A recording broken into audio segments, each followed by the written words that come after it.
Hi everyone, Justin from DefensX here, and welcome to our onboarding and best practices guide.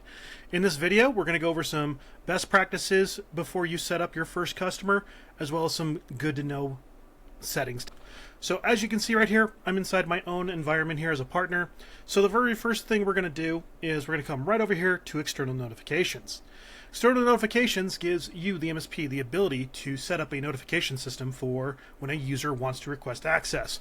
A user might have been blocked from accessing a website or maybe inputting their credentials, and so they get the ability to request access. And this is where I get to choose where do I want that notification to come in.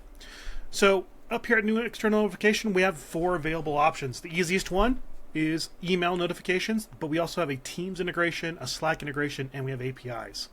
So in the case of email, we're going to click add. You'd put whatever email address you want to put in there. Most of our partners like to do a email that generates a support ticket.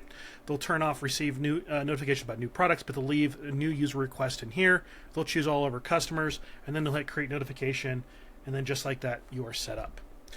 So the very first thing we're going to do after notifications is we're going to go into our own self-customer, because there are some features in here that can affect your customers that will only show up in your self-customer.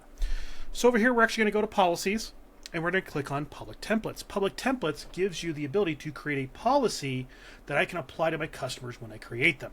So we're going to click new policy group template up here. I'm going to call this one, MSP standard.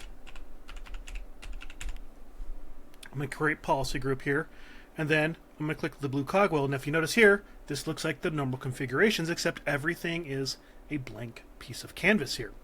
So what I'm going to do is I'm going to come down here to security first. I'm going to choose to block everything inside of security, and then I'm going to come in here and I'm going to change VPNs back to no active, because I want to allow my users to utilize VPNs. Next up, I'm going to go to sensitive here. I'm going to block a few of them in here. I'm going to block, some of the really bad stuff on here. So like adult, abortion, child abuse in here, legal drugs, gambling in general.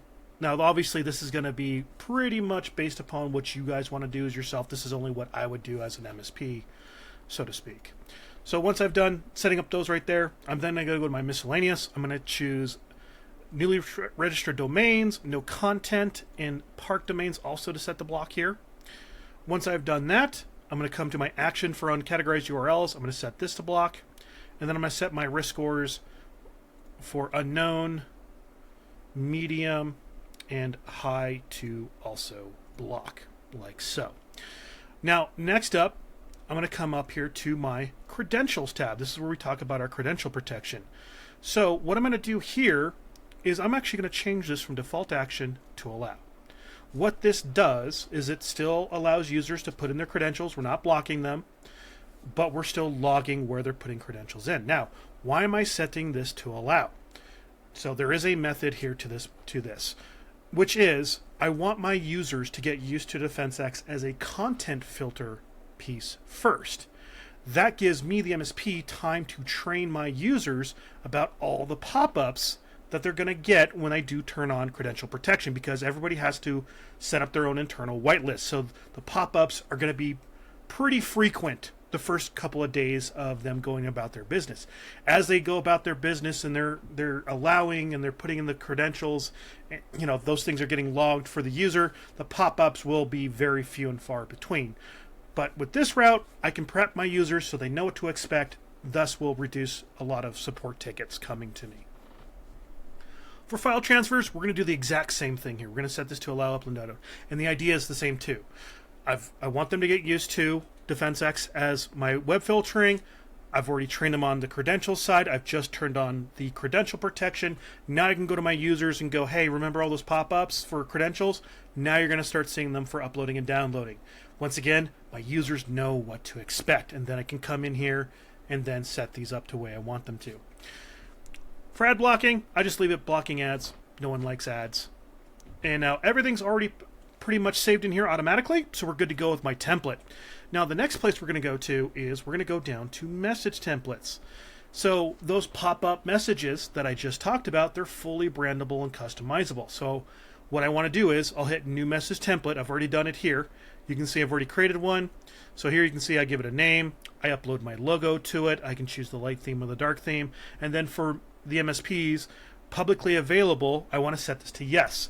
When I set something to be publicly available, that is my global system, meaning this template can trickle down to all of my companies downstream. So as you can see there, it's public, and so here is my actual template. From here I can hit preview, and if I wanted to, I can come here and click configure. You can see my logo's right there, but I can change everything about these templates, including what the buttons even said. So maybe accept the risk and proceed might be a little bit weird. I can just choose accept the risk, or maybe along the lines of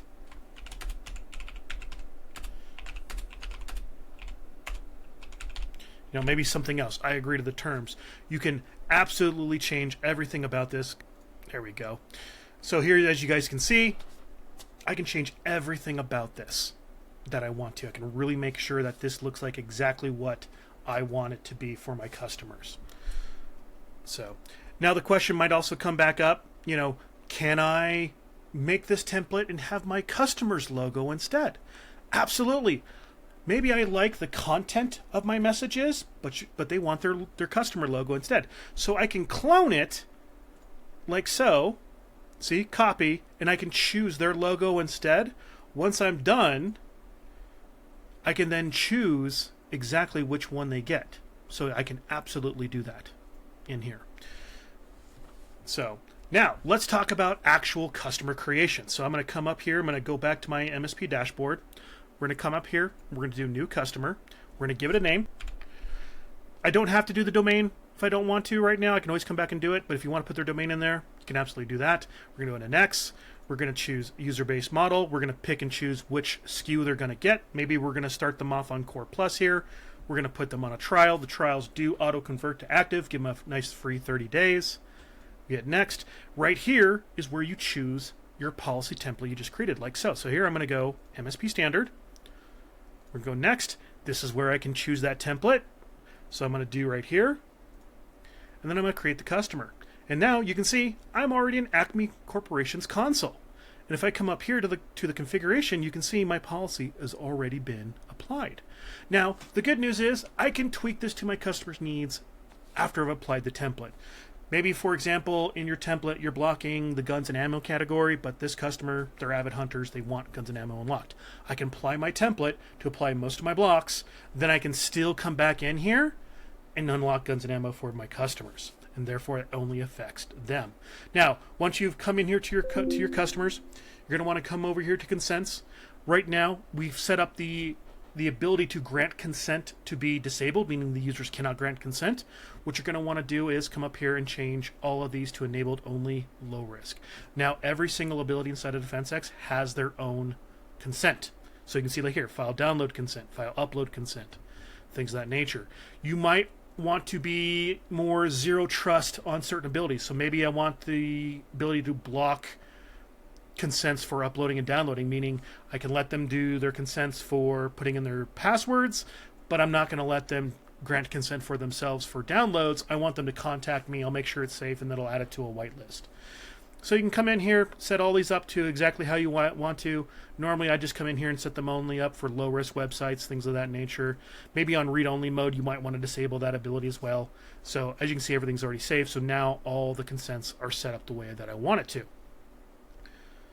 So then, if I want to set up any whitelists or blacklists, I can set up a global one through myself, or I can create ones that are very specific to my customers.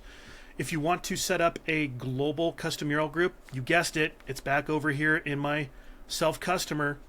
If I come over here to my custom URL groups and I create a new one, that's where I'll find public. Right there. So if I want to make a global system, I can, but I don't have to. Normally, you want to make your allow list very specific to your customers. So now, if by chance your customer is also going to co-manage DefensX with you, you can make some of their users be what is known as customer admins. I actually have a few of them in my own environment here. So when I go to users, and you can see right there is admin, so I can actually come up to this particular user right here. I can come in, edit user, and then you'll see is customer admin. If I choose this box, They're an admin, but only for their environment. A partner admin is yourself as an MSP, meaning they have access to your multi-tenancy. Customer admin, they only have access to themselves and that it. So you can set up the ability to do code management. And yes, you can also set up a code management system for notifications as well. As you can see here, I've already done this. With this particular customer, they only get emails for themselves. In this one, I get it for everybody. So you can easily set up that whole new notification and make sure that they also get those notification emails as well. So that's pretty much it. Hope you guys have a good rest of your day.